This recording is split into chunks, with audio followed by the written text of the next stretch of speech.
Welcome to the We Talk Careers podcast, brought to you by Women in ETFs. This is Kristine Delano, and I'm thrilled you've joined us. If you're pursuing excellence in your own career or intrigued by the hustle required to make it to the top, this podcast is for you. This season, I'm joined by Nicole Gates, a seasoned leader and incredible friend.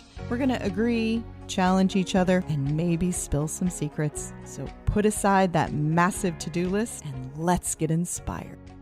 Welcome to Season 5 of We Talk Careers. I cannot believe that I've been doing this for so long, but I am excited to introduce my co-host for the next few episodes. Her name is Nicole Gates, and we have been friends, wait for this, for over 30 years. We did Teach for America together. We have been there for each other's weddings, for births of our babies, our careers, and she is someone that I gained so much wisdom from. So I did not hesitate to ask her to co-host with me for Season 5. But I'm going to let her introduce herself. Nicole. Thank you, Kristine. I am so excited to be here with you today. I am currently the Vice President at SAIC, which is a Fortune 500 government services technology integration leader. I lead the Right market, which provides digital transformation services like data science, training, cloud, and cyber to the Department of Interior, Transportation, Energy, and EPA. Before that, I had 24 years at Raytheon, which is now RTX, which was a career in aerospace and defense, where I had rotational assignments in project management, strategy, operations, and sales. I live in New Hampshire. I'm married with 2 young adult children, keep me on my toes. We love all of the winter sports, although I still enjoy a tropical vacation, mostly at the behest of Kristine. And I am that friend that after about 5 minutes, I'm too hot, too bored. And I'm like, Kristine, let's go look at this. Let's go look at that. Let's go check this out. And drag her along, which she always begrudgingly complies with. Absolutely. If I can get you to a tropical island, you can decide what we do. And as you can see by her bio, the topic of today for humility is a good one for me because Nicole is just an incredibly smart and capable leader. And I am just so excited for everyone to learn from her. So today's topic is humble confidence. I've got to say that this came to me rather recently. I was watching the Washington Commanders. My family is a longtime Washington team supporter. The Washington Commanders have won their first playoff game in 20 years. The last time was 2005. And so I was listening to a interview about their rookie quarterback, Jaden Daniels. And what they said about him was that he was a humble, confident quarterback. And it really perked my interest. They talked about him being really prepared, knowing who he was, but also not afraid of admitting he was wrong or had more to learn. And I just thought, wow, what a combination for a leader on a sports team or in a financial market or for a defense contractor to be called both humble and confident. So I thought we might talk today about leadership that crosses both those virtues. So my thesis today is that it is critical for a high-performing leader to have elements of both being humble and being confident. So Nicole, I know I threw this topic at you, but kind of what were your first impressions when we talked about a humble, confident leader? I started to think about those people that I would define as being both humble and confident and what characteristics kind of jump out at you. They come across as authentic and calming, but yet inspiring, which is kind of a juxtaposition, and an openness or a curiosity. And that's what's tricky is how do they get that balance of self-reflection and intellectual curiosity with that mojo as they walk through a room or even as they calmly sit in a room. You know it when you see it. Yeah, because I think for a lot of leaders, it's the expectation that you're confident, right? And I think especially as being a young leader was just this idea that you always had to portray this idea of being confident and being much more secure and being much more capable than maybe you actually were. So there's a lot of confidence which comes from being humble itself. You know, you need to acknowledge your limitations. You need to actually listen actively to the people around you and embrace their constructive feedback. So how do you think, Nicole, that being both humble and confident complement one each other? Having the humility to be open and to allow yourself the chance to listen to other people and to acknowledge when we have missteps or false steps going forward. And then how do you take that and turn it into a lesson learned that allows you to be more confident and walk with a little bit more swagger the next time you walk forward. And getting that balance right is what's tricky. So do you have a recent story that you've walked through where you've had to be both humble and confident with your team? Yes, actually, I'll kind of tee it up here. Okay. So it was a large group of employees, and we had some challenges with leadership churn. Actually had 3 levels of leadership that were missing. And so I was trying to have more of a presence on site and to show confidence and develop confidence and kind of a calming presence with that team. 50 people are standing up, they're sitting down, kind of all over the map. And so you have 50 people in a room. 50 people in a room. And you've come in to speak to them. Yeah, exactly. And people have told you that this is a low performing area of the groups that you manage. How many people do you actually manage, Nicole? Just about 3,000. 3,000. Okay, so this is a 50-person team within that 3,000 number. Okay, so you've walked into the room, you got people sitting, standing. They're probably super excited to be told again that they're low performing, right? Absolutely not.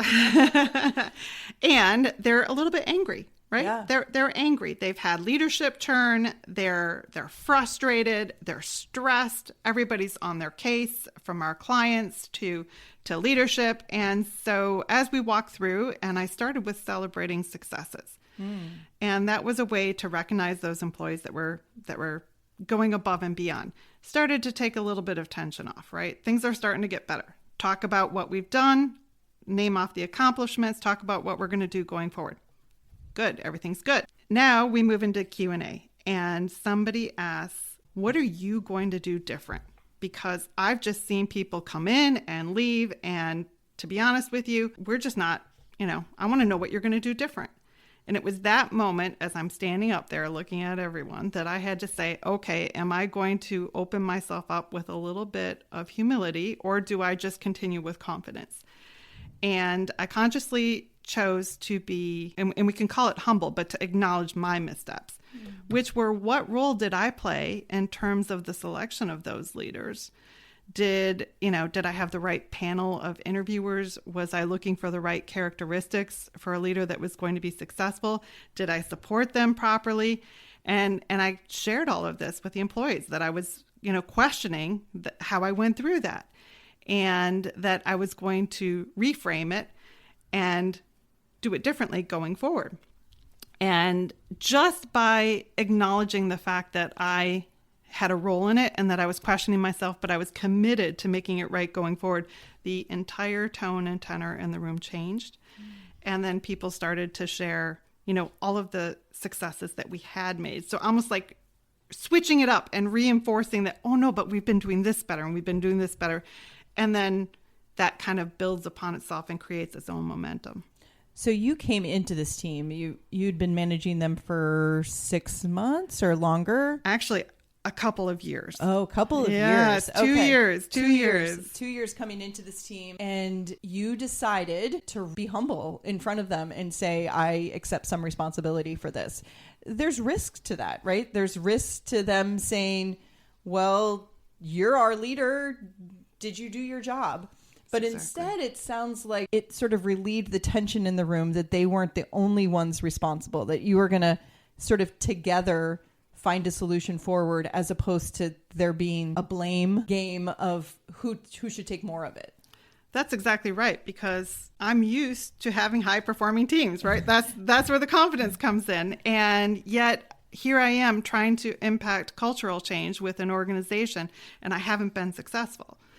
And so at some point I have to look back and say, what have I been doing wrong as a leader? What have my leaders been, have missed? And where do we own this? And how do I help my team start to recognize that I'm part of this? We're all part of this, and truly feel my commitment to making it better going forward. How do you leave that meeting? So you've come in with confidence and celebrating. You've shown humility in terms of accepting some of the background that perhaps got them to where they are. How do you leave a team like that? This is obviously a remote team for you. You don't live in the same locale as them. How do you leave it in a way that helps them to move forward to becoming a higher performing team?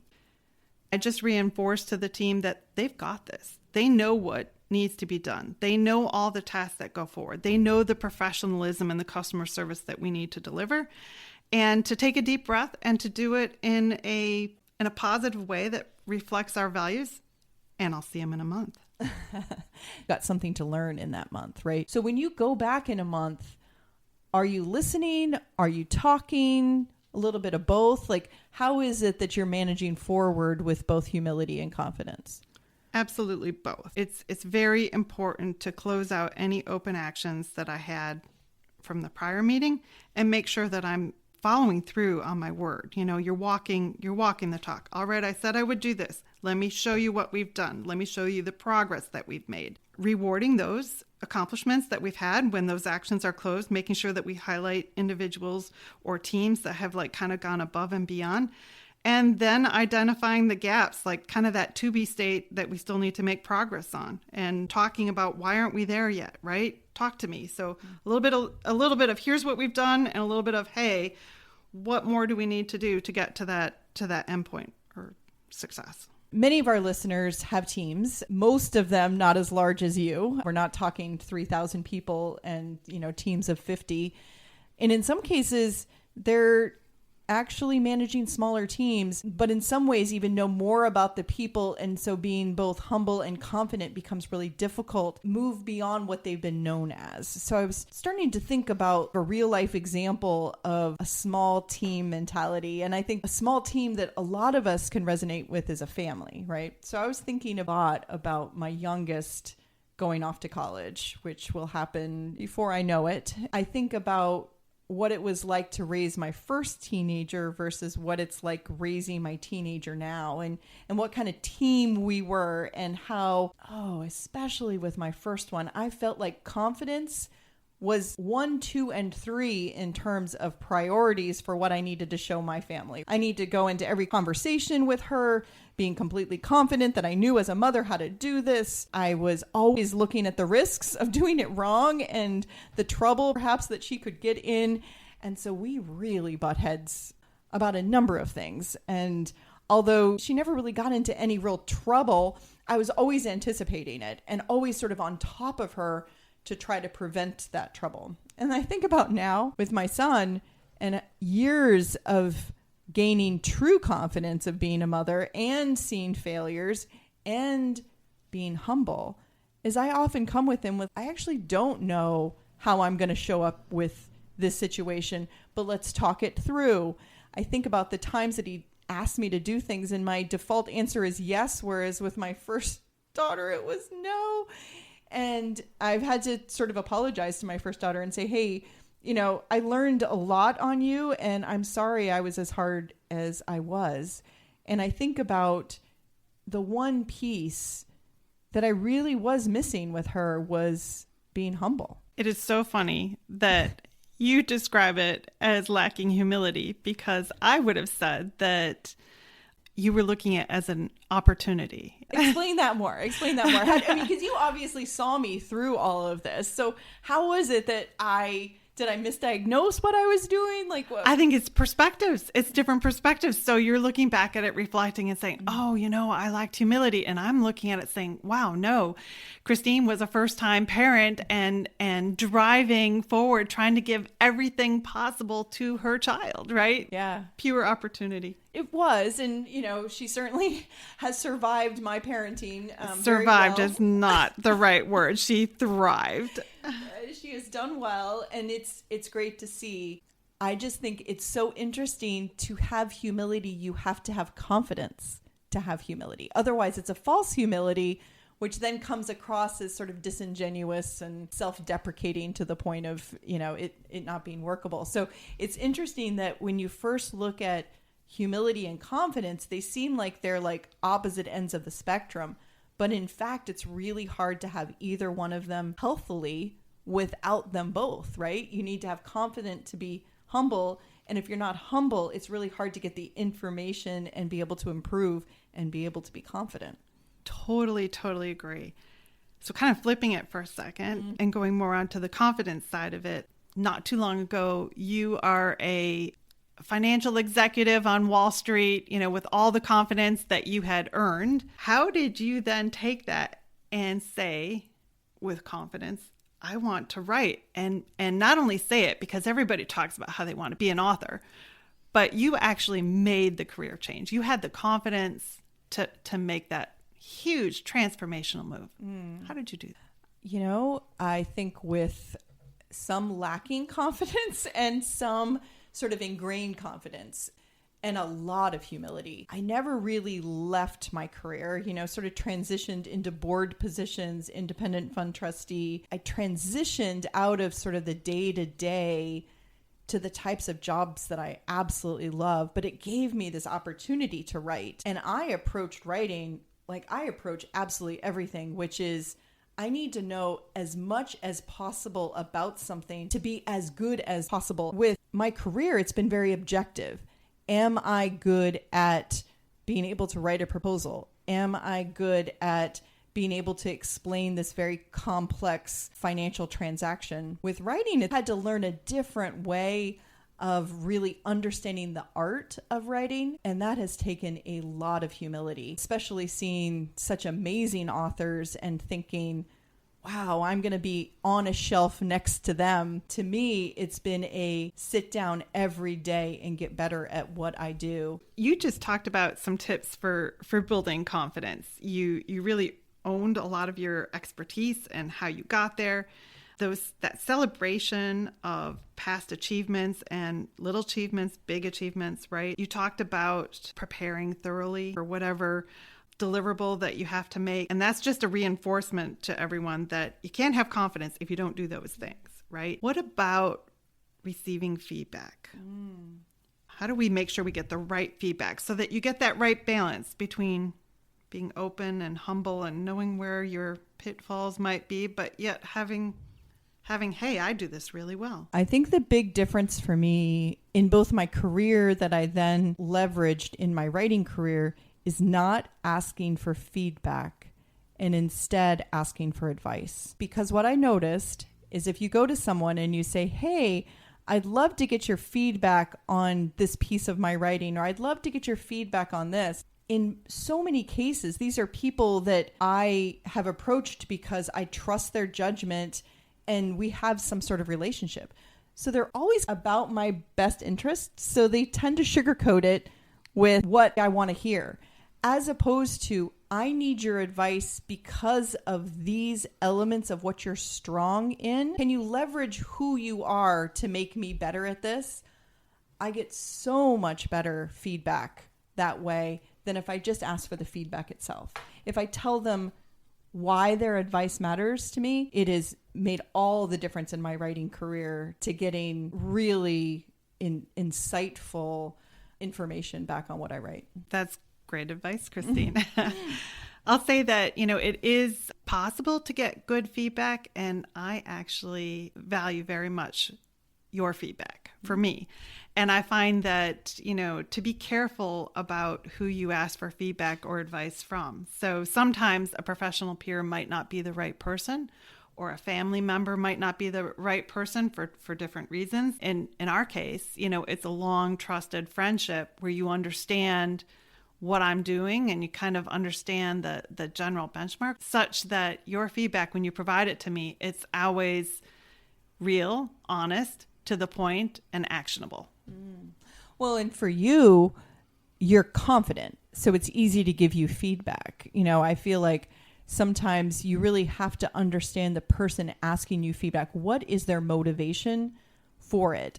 Are they a confident person that is using humility as a way to get better at what they do? Or are they really just looking to get that attaboy, that congratulations, like, oh, you're doing such a great job. And that sort of emotional acuity of like knowing who in your life is actually looking for real feedback is important, because not everybody can take the kind of feedback that you and I love to get. In sort of thinking about balancing humility and confidence, maybe we can make a couple career applications before we have our closing thoughts. I've been thinking a little bit about new leaders learning to step into their roles. This idea of assuring that every opportunity they are both actively listening to learn and to grow with what they do, but also bringing with them their history of the reason why they got the opportunity that they have. So the first part is the humility. The first part is, I do not know everything about this. Even if I've been in it forever, there's somebody always coming in with a new piece of information that may or may not be relevant to what we're working on. And then also this idea that I am here for a reason.